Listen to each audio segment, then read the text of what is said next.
کی سی حضرت ابو ہریرہ رضی اللہ عنہ سے مروی ہے کہ رسول اللہ صلی اللہ علیہ وسلم نے فرمایا اللہ تعالیٰ کے ہاں کوئی دن زیادہ محبوب نہیں ذوالحجہ کے 10 دنوں سے بڑھ کر جن میں اللہ تعالیٰ کی عبادت کی جائے، اس کے ہر دن کا روزہ سال کے روزوں کے برابر ہوتا ہے، ہر رات کا قیام نوافل لیلۃ القدر کے قیام کے برابر ہوتا ہے۔ مفہوم از مشکات مترجم جلد 1۔ ہاں بالکل ٹھیک ہے، یہ پہلا ٹکڑا ٹھیک ہے، وہ تو صحیح حدیثاں دے اندر ہے کہ انہاں دنوں دے اندر جڑا عمل کیتا جائے وہ تو افضل کوئی نہیں، مگر حیرانی دی گل ہے بھی اس بھائی نے مشکات چ لکھیا کہ رات جڑی لیلۃ القدر، حالانکہ مشکات میرے سامنے ہون باب فروزیہ 1486 نمبر حدیث ہے، میرات المفاتیح دی جلد 5 ہے، ایتھے یہ روایت لکھ کے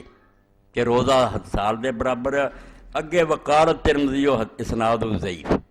نال ہی اتھے مشکات لکھیا کہ نہیں یہ سند کمزور ہے۔ تھلے مولانا مبارک پوری فرماؤندے ہیں یار 2 بندے ایسے دے اندر ہے، کار